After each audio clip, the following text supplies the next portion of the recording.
It's about to go down with Marc and Cathey, a live coaching show about dropping ideas. Marc and Cathey coach and have conversations with brilliant idea creators who are reimagining the world through the expression of their words, thoughts, and action.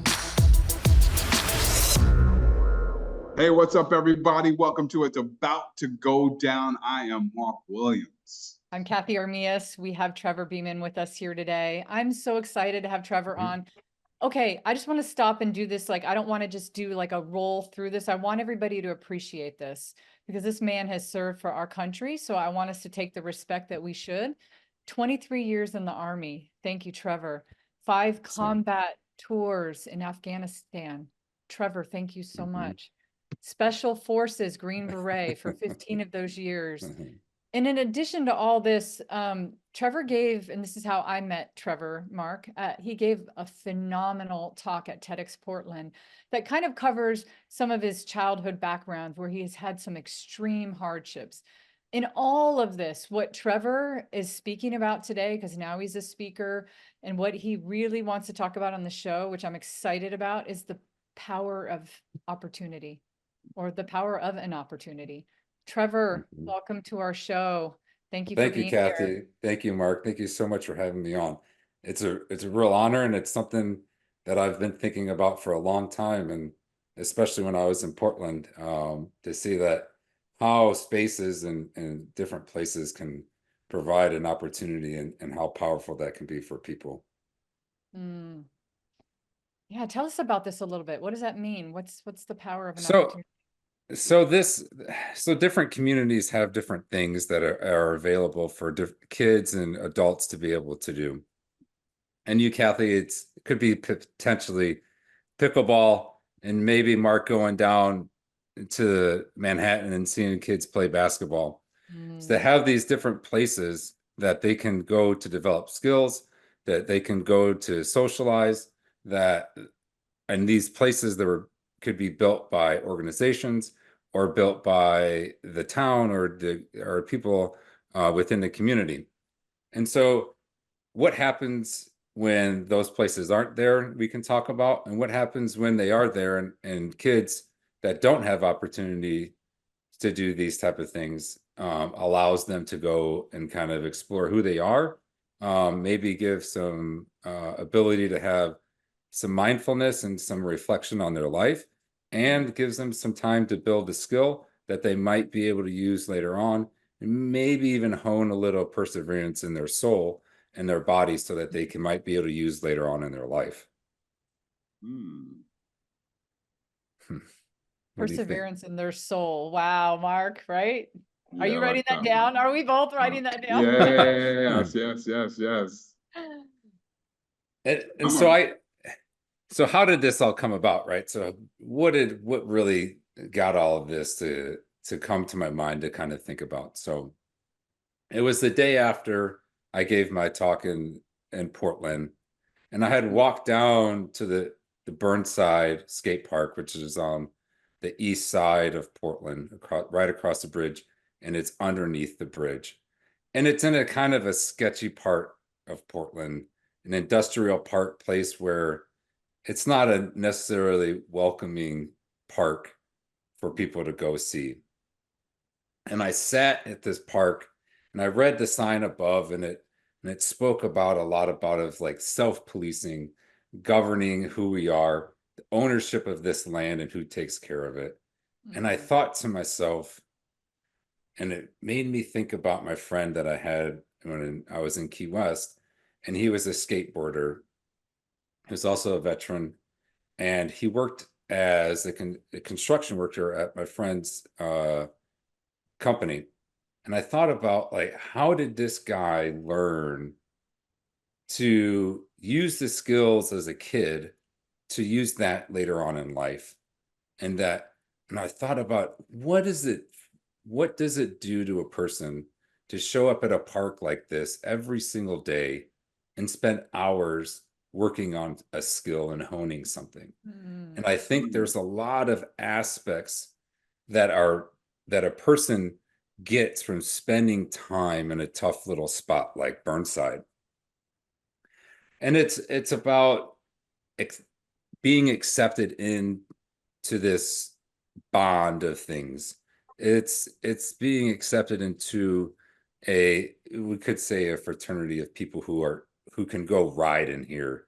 It's have you done enough work to show up and skate inside this park? And I think that there's a lot of little pockets, if you were to look across the United States, where highly like athletic professional people would say, I spent a lot of time at that park doing this, and I was able to become who I am today because of the nights, the days, the weekends that I spent doing X thing. And so I think that we have to continue to build these places and give kids opportunities to spend time in there to kind of do some own building of who they are.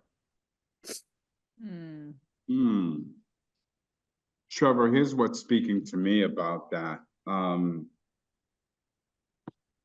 I'm thinking about, you mentioned basketball earlier, and I think about here in New York, and I'm sure across the country, there's places like AAU and all of these different youth basketball leagues, and Nike does something, the new Brooklyn Nets do something, and some of those things cost a whole lot of money. You talk about paying your way in, whether it's through money or through blood, sweat, and tears, whatever the case may be. And sometimes it's the kids who could really benefit from those spaces who can't, and whatever this means, can't afford to be in those spaces. And what you're talking about makes me feel a lot of compassion for the kids who really need that opportunity and they can't afford to have that opportunity. Yeah. What do we do for those kids? Yeah, Mark, you're on the same track that I was thinking when Trevor was talking. I was thinking that there's two parts to the power of opportunity. The first part is we need to be able to provide it. So there's the people that have the power, that have the money, that have the resources, that have, that have that to be able to provide it. And then I think, Trevor, a lot of what you're speaking to too is that people need to show up and take advantage of it. I think you kind of very eloquently called it out. I'm very familiar with Burnside Skate Park, and I used to be a skateboarder growing up in Southern California. And I remember the first time I went there, I go, ooh, I don't have the skills right now to show up and just be like, I would not be able to, I'm also probably 20 to 30 years older than everybody that skates at that park. But hey, I know that if Tony Hawk shows up, what are they going to let him do? He's going to skate, right? Because he's earned it. How many thousands and tens of thousands and possibly millions of hours that he put into that thing. So I love that there's a piece that you already brought up that I was already thinking, Mark, that it's like, we need to provide that power of opportunity if we have the ability to do it. And then people can't take advantage of it just by allowing it to slip away. They have to earn it. I heard that, Trevor, and I could see that a lot in your background. You don't get to be Special Forces Green Beret because you say, oh, I think I want to be Special Forces Green Beret. Pick me. Right. And so how do you develop those skills to be able to get there? And some of it is like, you got to show up and work hard. And then you got to be able to show people that you're worthy and that you meet a standard. Right. And what does that standard look like? It can look like so many different things for so many different avenues that people could go down into. But for us, it's in the beginning, it's very physical, very mental toughness that you can just grit and grind hard every single day for 3 weeks straight. Just all they were trying to do is just break who you are. And if you can do that, we're going to give you an opportunity to show up on day one. And then they're going to take you 2 more years to graduate. And then it's the long road of making it even harder and harder every day, that you're going to have to compile all this training into the end. And then you might not even get selected. You might not even finish to be able to say, hey, here's a Green Beret, you're going to go on to the next level. So you can do all this stuff and still fail. But the whole process is important to remember that you grew the whole time, and just be like, at the end, it's just like, don't say I'm a failure.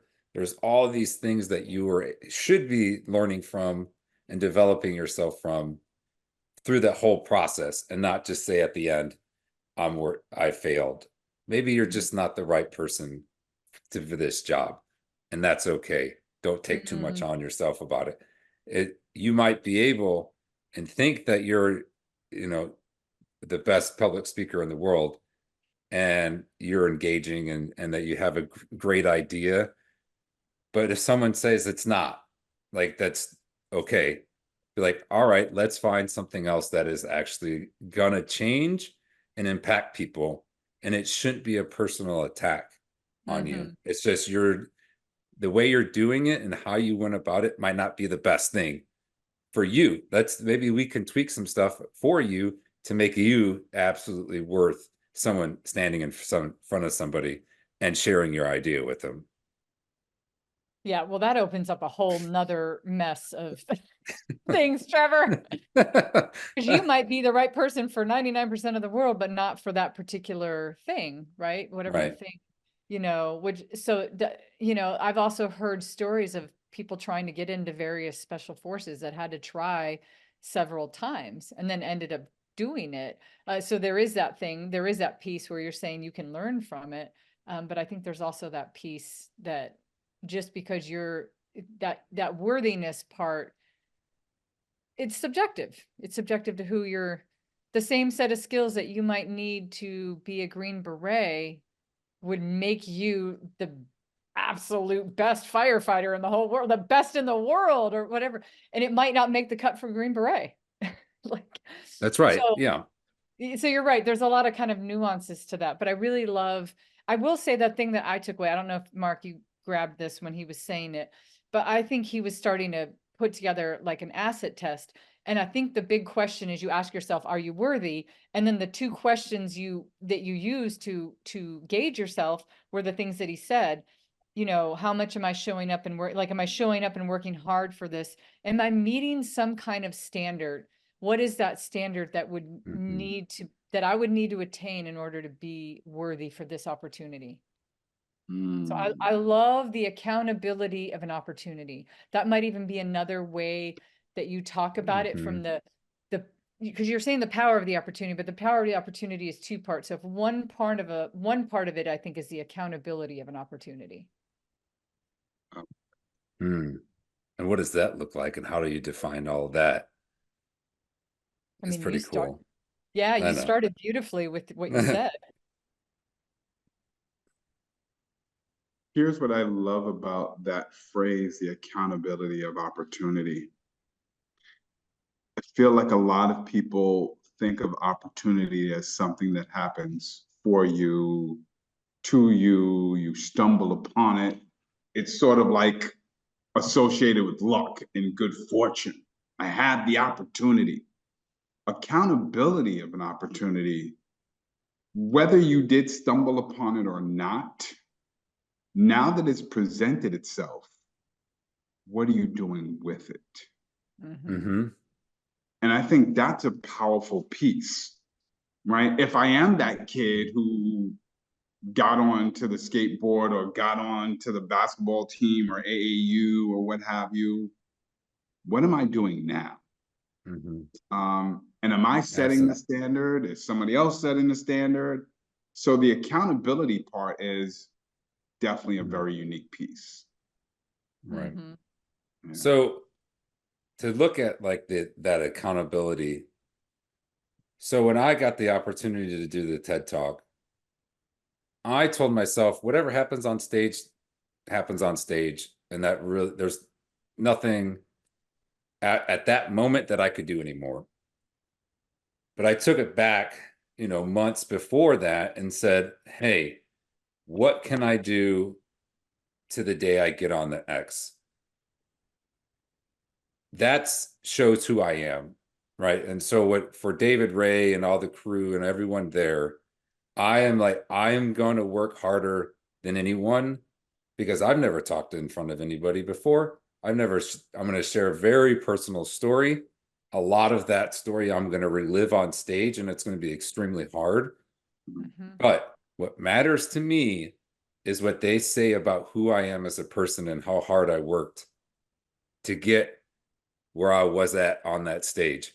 That to me, is the opportunity, not what you're saying and doing on stage. Mhm. Because the reputation, Reputation,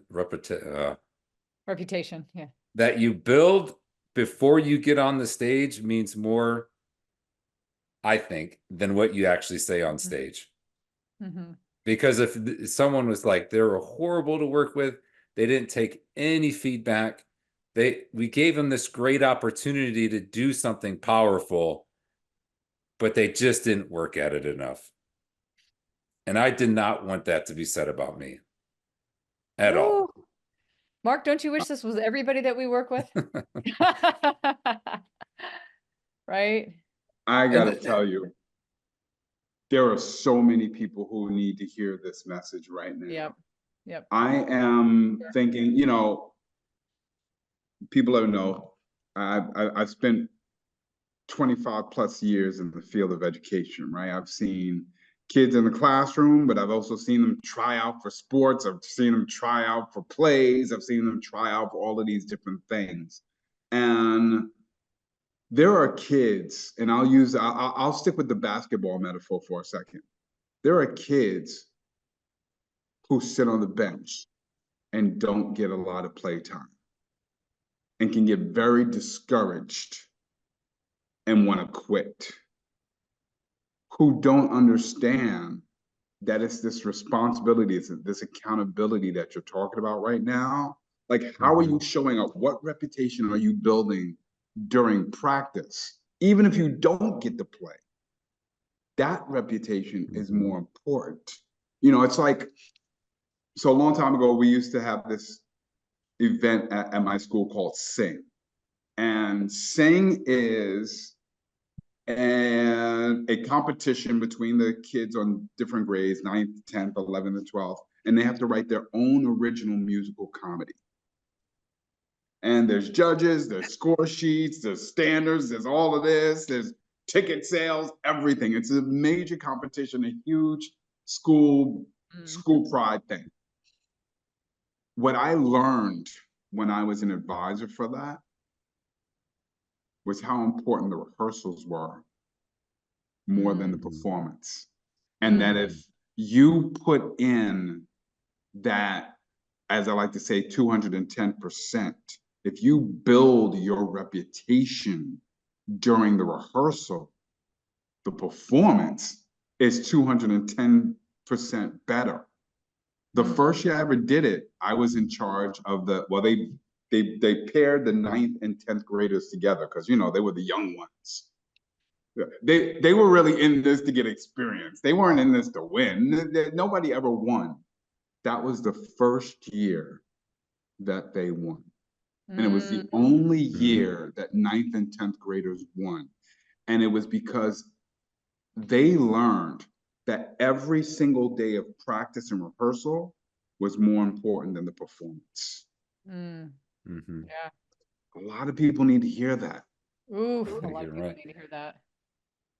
So something that you say, rehearsals, that brings me back to something in the military that I never went to Ranger school, but it's a 63-day leadership school that takes you from Georgia to Florida, and they take your food, and it's exhausting, and it's working with small groups of people into a large group of people.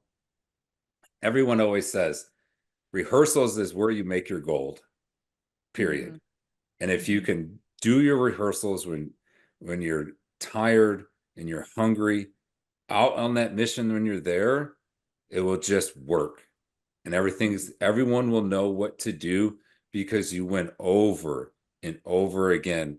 And so the rehearsals on the TED stage, what happened to me, which no, I don't think anyone can tell, like I looked up to the lights And I looked back down at the audience and the teleprompter, and everything was black.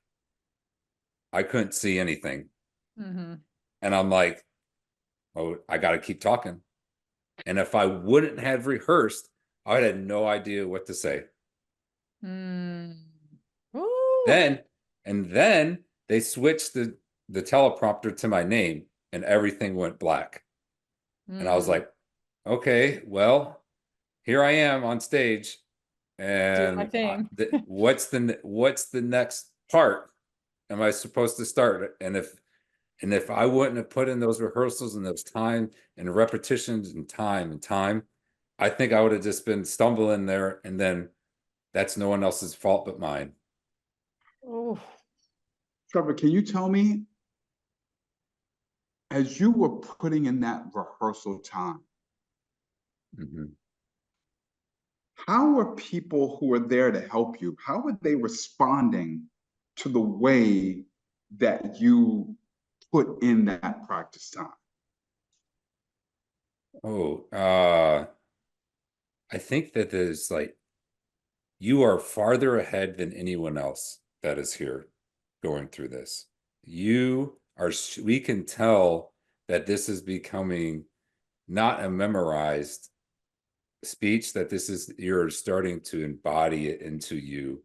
And the words and things in it aren't really a lot of like what my choices would be, because there's parts of it where there's transitions that like I didn't have a whole lot of, like, I didn't write it, and so it's not really my verbiage, and so there's some gaps in it that were harder to learn because it wasn't my vernacular.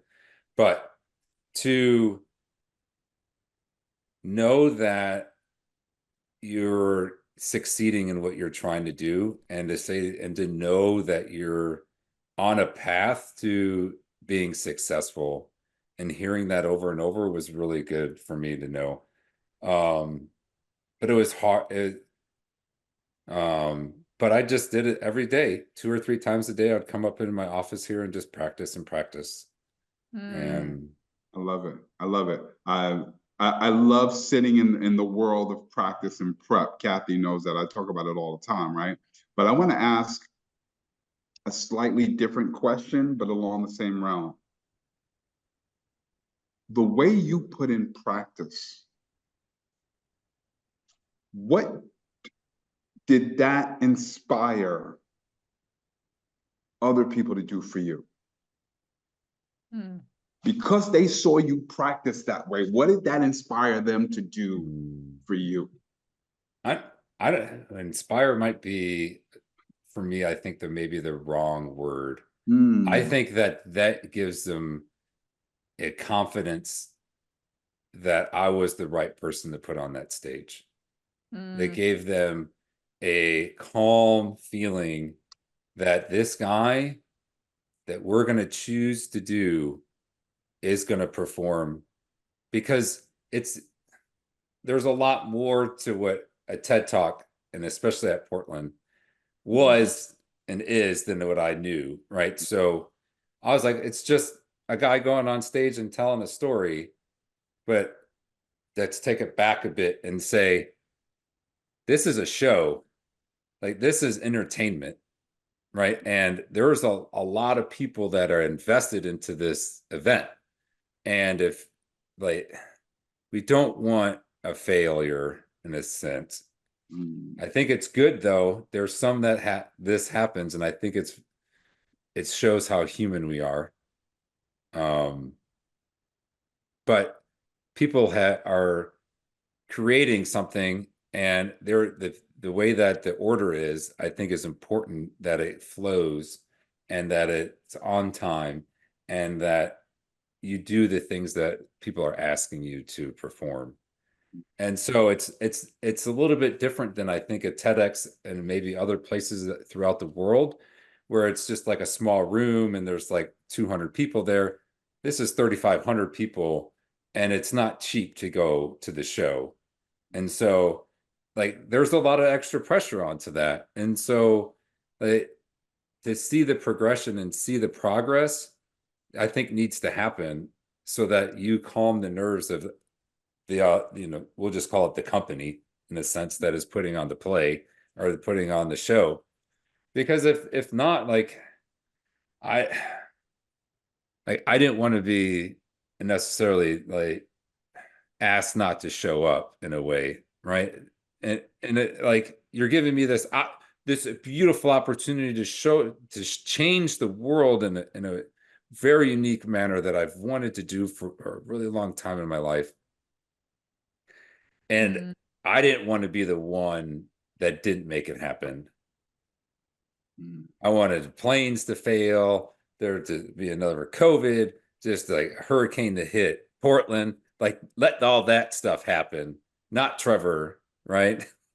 And so I think that, I think that the inspire part of that question mark is maybe there should be a few people that you kind of give a chance to.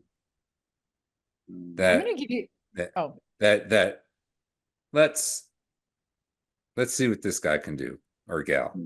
Let's give someone an opportunity to prove us wrong.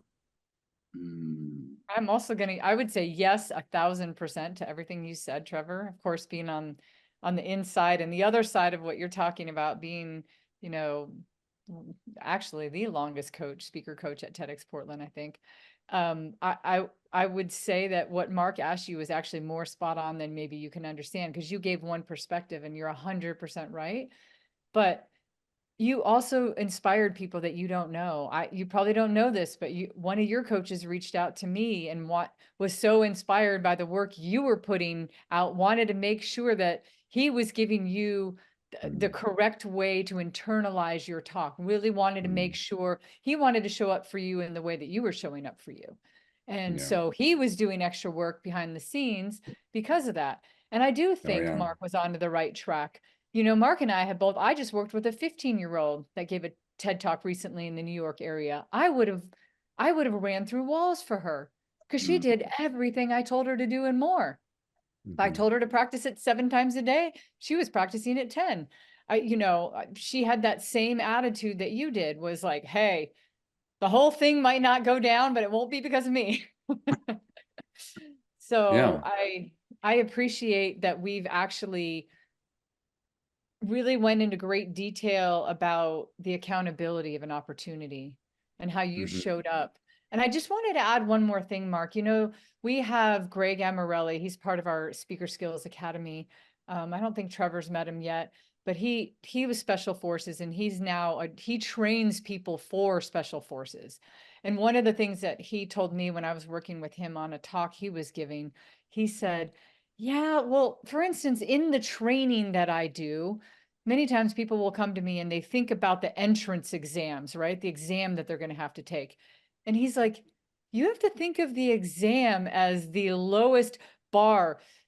They're going to do the exam and then push you 10 more hours. And they want to see how you're going to perform after that. Not can you do this lowest bar.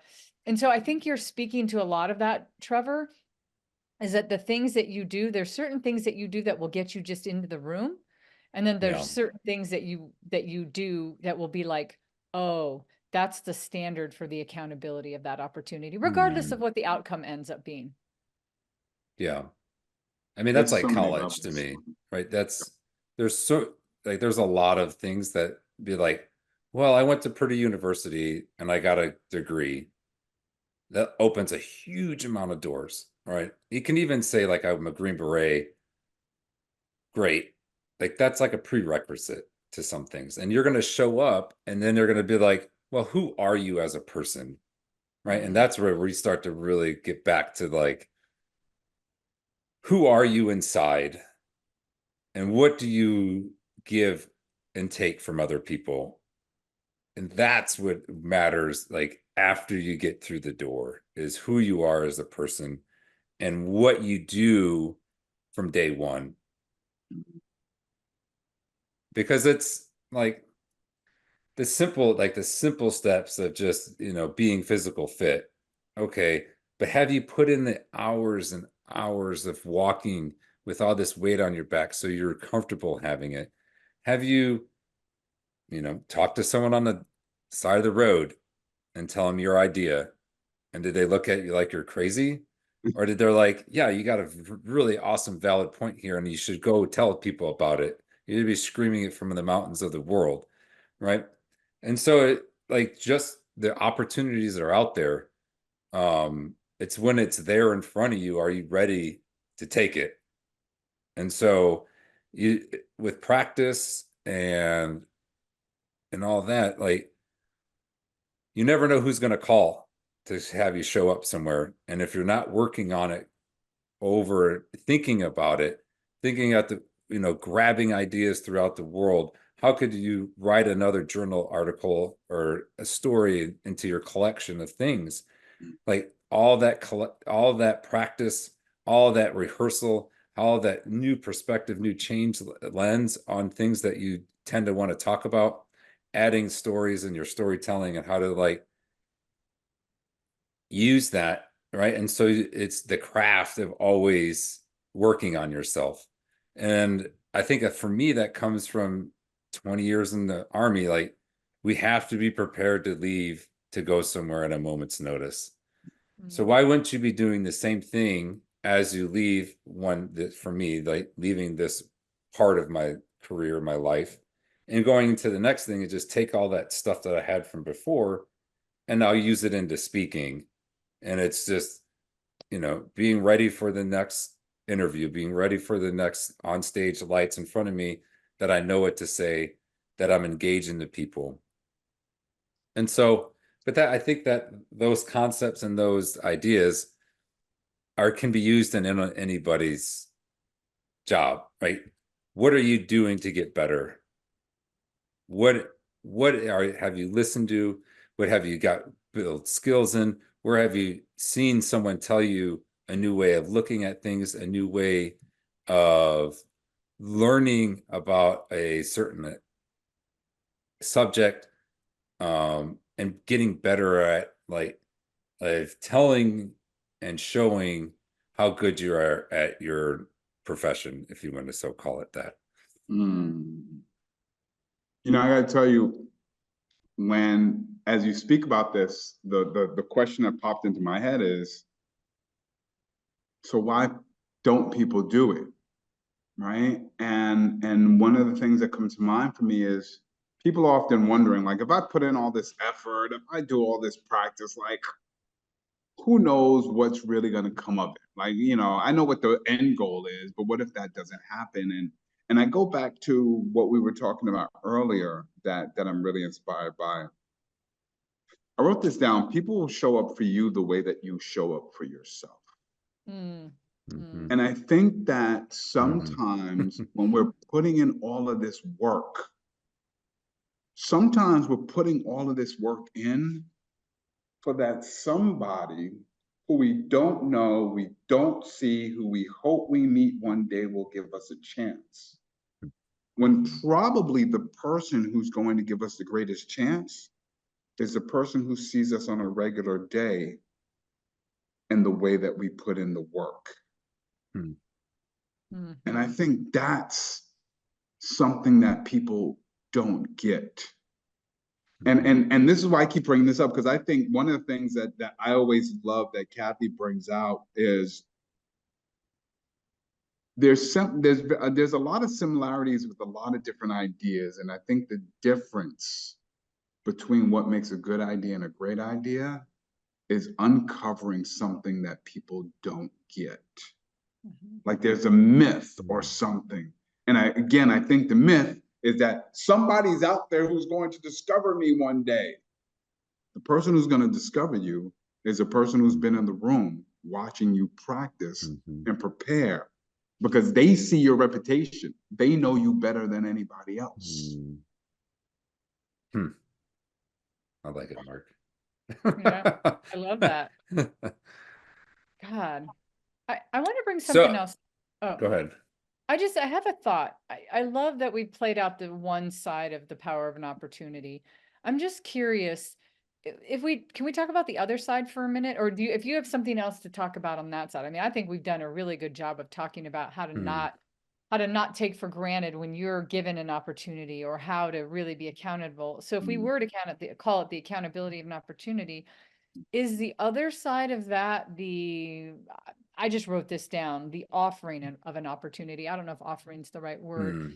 but if we're on the other side, are we also, like, I'll tell you, when you were chosen for TEDx Portland, Trevor, you were chosen for an opportunity. We find people at TEDx Portland that are doing great things, that we want to have these ideas, spread to our audience, and to have this ripple effect of these great ideas. Mhm. So there was a reason that opportunity was Mm. granted to you. It wasn't by accident. It was because some of the things that you were saying. But isn't it cool that there's a place like TEDx, a TEDx Mhm. stage where people can talk about those ideas? I don't know. I'm Hmm. grateful that somebody created that space. So I Hmm. don't know what y'all think about that, but I was thinking about the offering of an opportunity. Hmm. I thought you were going to ask me about how much of the power of failure is important as well, Mm, and what you do with failure. Is mm-hmm, that the opportunity? Is that mm, you failed, mm-hmm, and what you do with it? Because so I went to dive school my first time and I failed, and it opened my eyes up that I wasn't perfect, that I was still had to prepare myself for a very, very demanding school. And I got there and I failed. And I had to go back to Afghanistan with the failure. And either I could have let it take me there and I could have just been down, or I said, I'm going to train harder than I've ever trained on this deployment so that I can go back to dive school again and crush it. And I did it, and I ended up mm, going working down there and stuff. But so you're not perfect. That's obvious, right? No one, it's not going to happen. But how about you look at the little things that you can manipulate and change and work on to almost get to perfect? And it's okay for me. I'm so critical of all the things that I'm doing because I want to become better at it. And I pick apart, right? That's, I think, my biggest flaw is that I pick apart every second of what I do on that stage at Portland. Mm. And I don't look at back at the big picture as this, look at what you're saying to people. mm-hmm, There's no one else out there saying what you just said, Mm. right? There's no one's doing that, Trevor. Like, why are you thinking that like you're not engaging the crowd, you're not moving enough, like I and all this stuff. And so I try not I get caught up in that and not the message on myself and self-reflection of what I'm doing. And so I just have to remind myself, like, I think that's just the product of trying to be perfect. mm, Wow. I got to yeah. tell you that this reminds me of a recent conversation I had about something very similar. And the person said to me, it's one thing to kind of remind yourself to not look at the little parts and to remember the value of the big picture you've created. How do you remind yourself? And that really stood out to me, that we don't always have habits for how to remind ourselves. We just tell Mhm. us, just believe in yourself. Like, but I need those reminders. So it's like, Hmm. how do you remind yourself on a regular basis? Because it can be very fleeting if we just leave it up to Mhm. memory. Yeah, I'm kind of cursed and blessed at the same way, because as I talk to people, the hugs and the offering of stories of people's lives tend to come out to me. Mm, And they say, you have spoken the words that I've never been able to tell somebody about my own life. Mm. And that you have empowered me to get better. And so I might pick apart all of this stuff, but then I have wonderful people doing the same exact thing. They are opening up for the first time and telling me their story.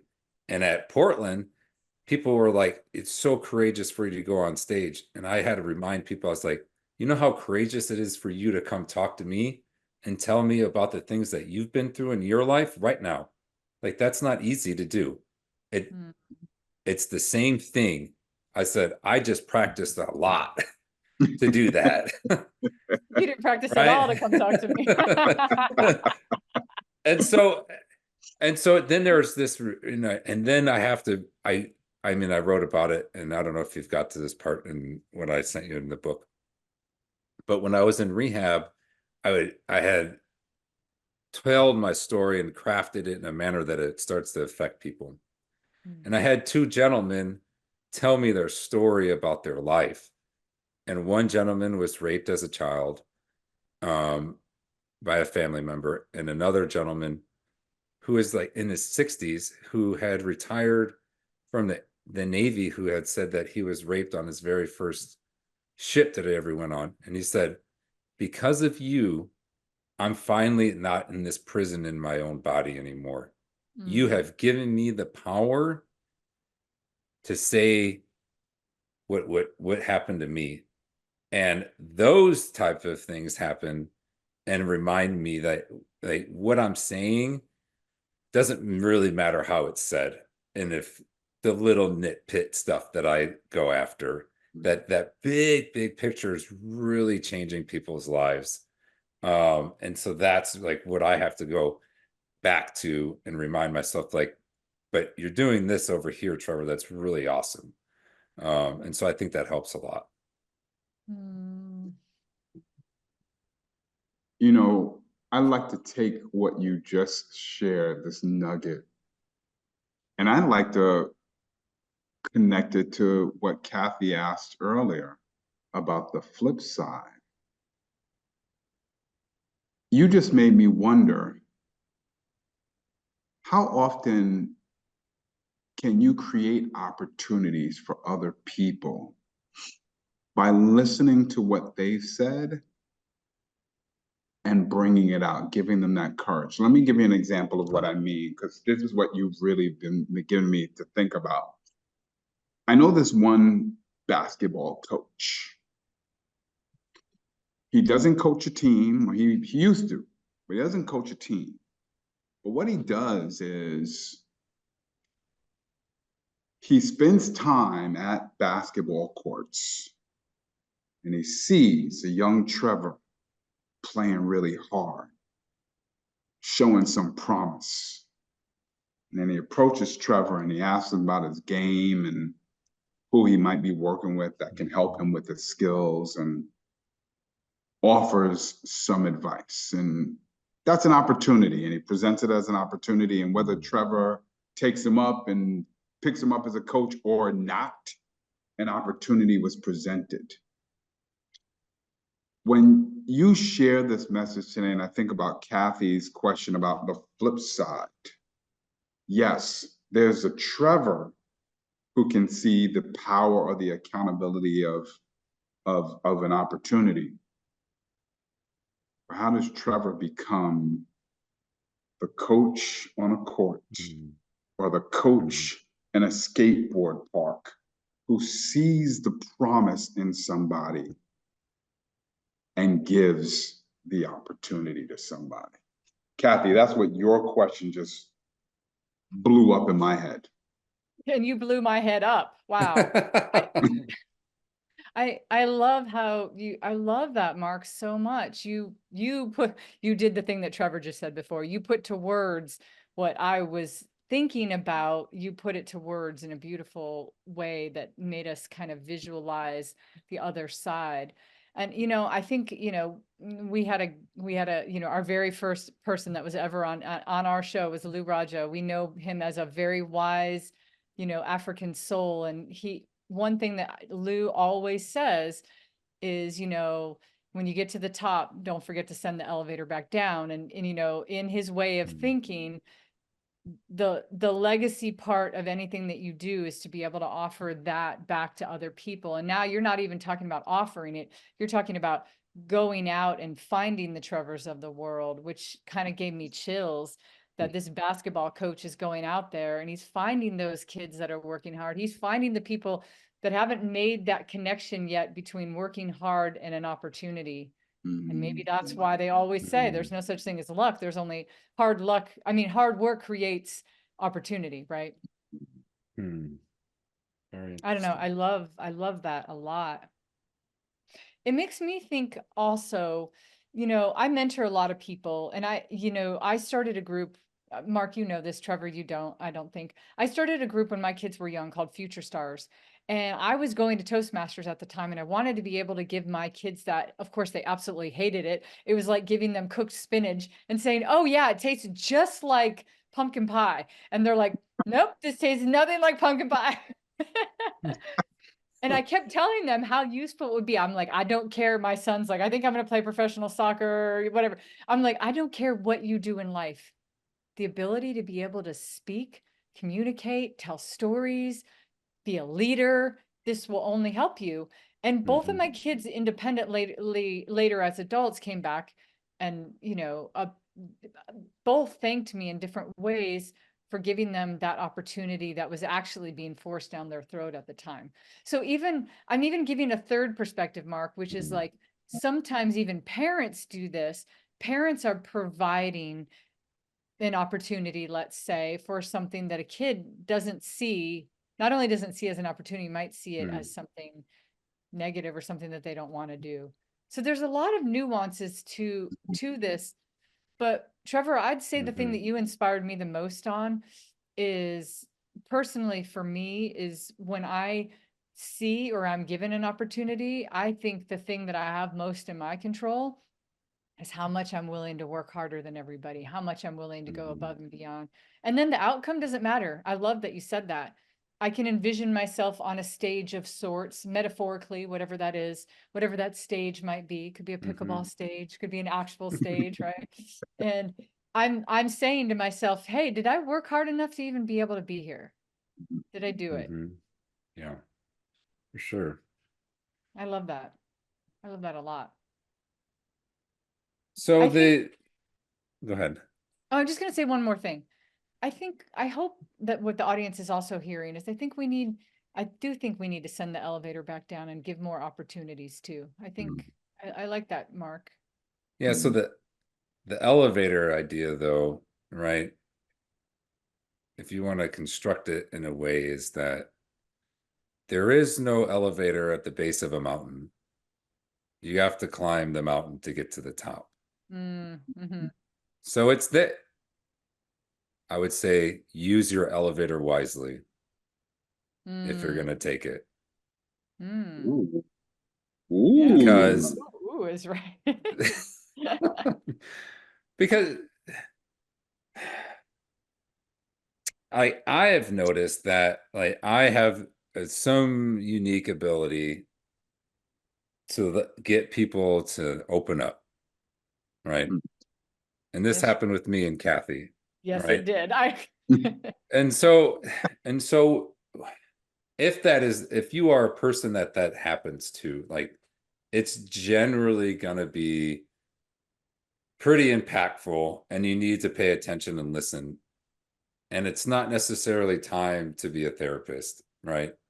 And so if you are a person who, like, has the eyes to see into other people's souls, and, like, they just, like, give you everything, this might just be an opportunity for them to give you what they need to get off their chest. And I'd say you just listen to what they're saying, and give a tidbit of wisdom, and just let it sit. And I think that the ability to do that could and should develop a relationship, because you didn't come overbearing. You just listen, give some reflection, and maybe you could change their life just by a few little stories or a few little experiences that you've been in your life, and maybe change that perspective on how they see something that they maybe not had an understanding to, that I think is important about an opportunity that somebody gives you, right? So if you're going to be accountable for an opportunity like that, you got to tread lightly and not become like some type of therapist and say, this is how you fix all your problems. That's not, I don't think that that's what we got to, people need to be going after. They just need to say, you know, this is how I view it, take it and see how that feels. And so that opportunity to say something wise, all right, that must be, looked at it at a time, to maybe change someone's viewing of the world. Oh, that's so good, Trevor. And I can tell you so just a little, just for everybody listening, for you, Marc, as well. Trevor had spoke at TEDx Portland. I was only able to hear a tiny bit of Trevor's speech because he was the speaker right before one of my two speakers. So of course I'm already backstage working on getting my speaker mic'd up, doing all the things, pep talk, everything that's going. And I'm just hearing little tidbits of Trevor's speech and I'm dying. I mean, I'm backstage, I'm just like, wow. And in my mind, I'm like, I cannot wait to go back to the beginning of this talk. Cause I heard it closer to the end. I was hearing things closer to the end and I was kind of hearing the wisdom that he was imparting with his idea to the audience. And we ended up sitting next to each other at the speaker dinner, this kind of a congratulatory, like, woo, it's all over, everybody, let's eat. And we were having a conversation and I will say that Trevor said something to me. He probably doesn't even know what it is that he said to me that will never be removed from my head. And the thing that he said was he explained, and I probably won't even be able to say it exactly how you said it, but it seared my heart in such a way, Trevor, is that he told me that addiction feels like you're drowning and you're heading to the bottom of a pool and you're like down there and you're weighted and you're at this pool and you're not able to get back up. And the only thing that will make you feel better is the drugs, is the whatever. And it made me understand this other side that he explained. And I'll never forget that moment, Trevor, because it gave me a perspective, like you said, that I really needed in that moment to understand.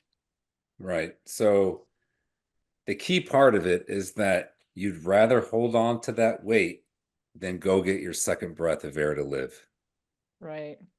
That the power of that weight is more than the next breath to live. And to fight that every single day and that's my view of opiate addiction, is that you don't have a choice to let go of the weight anymore. You're locked in it and there's nothing that you can do about it. And that's why it is such a nasty drug, is because once you're there in the bottom, you're holding your breath, and that weight means more than to fill your lungs up with another breath. Yeah, it's and so that's what storytelling and things that let me just shift your view on this just a tad bit, and you might have aha moment and say, maybe the way I've been thinking about something, I've been thinking about it wrong. And maybe it's not their whole fault. And I think that's compassion and being able to look at things in a very, 10,000 foot kind of thing. And I think that kind of goes back to looking at a rundown skate park and being like, it's just a bunch of poor kids using drugs and drinking. But let's look at what's really going on there. Like, these kids are learning in a place where they have nowhere else to go. How about this place might be the safest place that they have to go to? Like, like the skills that they're putting into some type of physical activity, it might be better than their home where they're at, or skating down the street that they're at, that they came to this place, that they have a friendship with people, that they can have a diverse relationship with different people in the community. Are you seeing that when you're there? Or are you just seeing trash? And so I say is just like, let's take a breath here and really see what's going on. And it's and I had walked from the west side of Portland down Burnside to Chinatown, and I saw all of the homeless people and the people living on the streets. And I thought to myself, and I was like, do the people of Portland see these people anymore as people? And how sad is that? Because of their addiction, they are just discarded. And it really made me sad before I walked across the bridge. And I got down to the bridge and under the, Burnside, and the sun was setting while I was down there. And I spent an hour or so down in the park, and I thought about all these wonderful things that the park provides. And I left the park and I went up the sidewalk. There's a sidewalk that goes back up onto the bridge, and the sun was beautifully setting.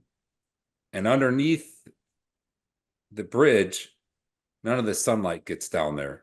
It's just dark. And I thought to myself as I was walking across the bridge, I was like, maybe one day those kids will see the sun again. And that's what I thought. Why Burnside's so important is it gives them a place that they can be themselves and forget about the horrible world they live in. And maybe one day they'll get enough courage in themselves to walk up the stairs and leave the park. But that was beautiful. So beautiful, Trevor. I just so that's why, down, wow. That's why that place has a special part of me. It was a lot of emotions after TEDx. There was, my friend Curtis from Key West. He had committed suicide a few years earlier, and he was a big skater. And I was like, I need to go there and just see what it feels like and look at it in a different way. But I mean, that's what I think. Just folks need to see things that are just a different than the surface level what is being given to them.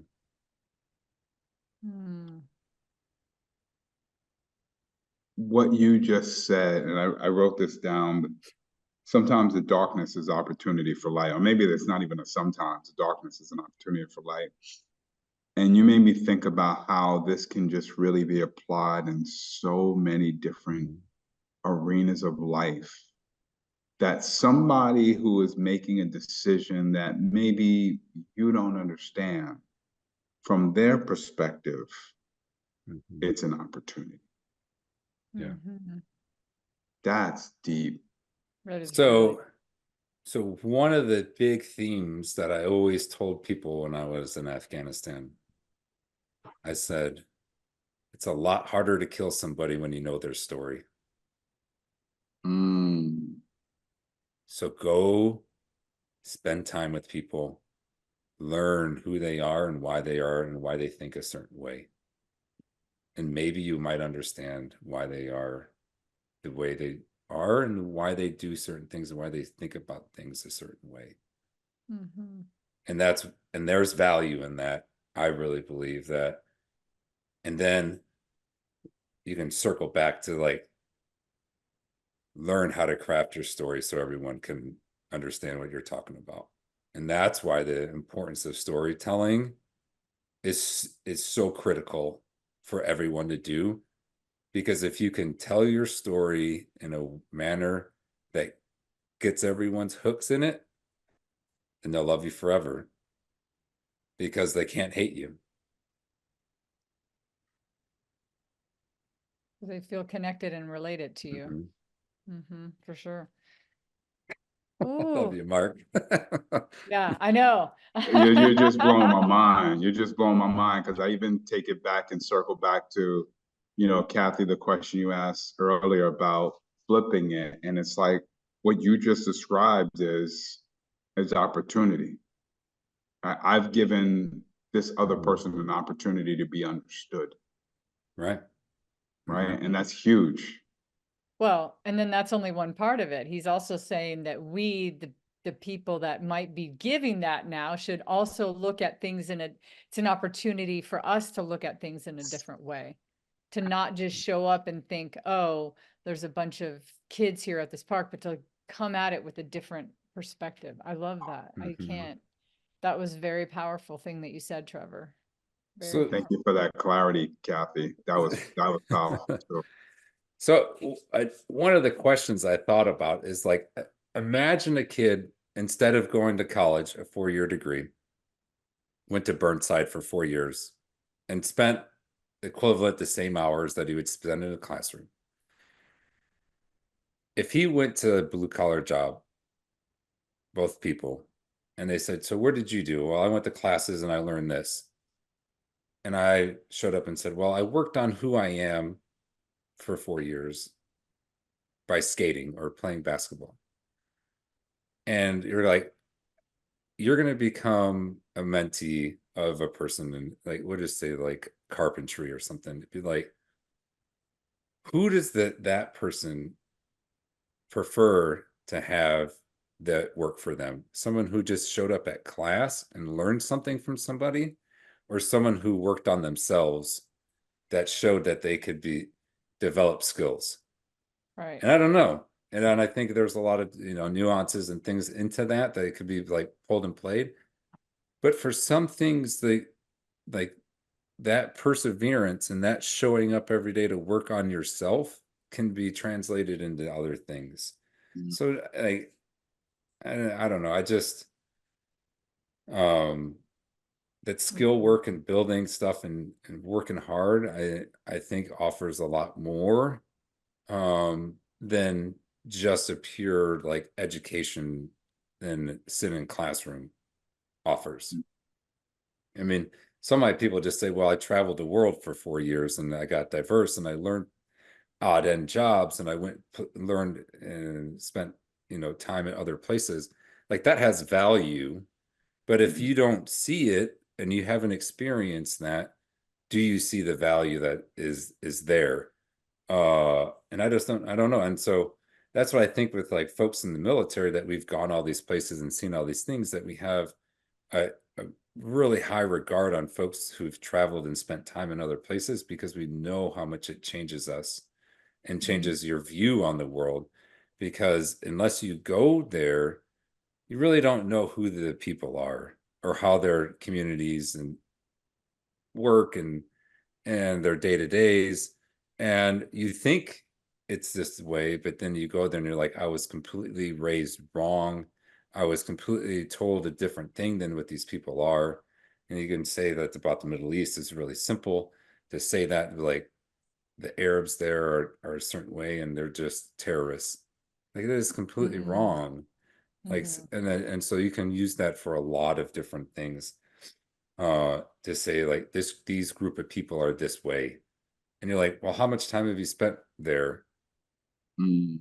And you're like, well, so like then, that kind of like, let's grow this story about, humanity and community and stuff like that. So I think it's really powerful to go into places that you might feel a little bit uncomfortable, and see what's going on there and try to become accepted, even if they might push back on you a little bit. Trevor, you really just unveiled the so many different levels of what it means to have the power of opportunity, or shall we say, the accountability of opportunity, of seeing opportunity from two different sides, the opportunity that you're giving to others, but the opportunity that giving to others gives to yourself. I can go on and on and on. What I'm curious about is now that we've had this conversation, we probably this could be a part 2, part 3, or a special episode, right?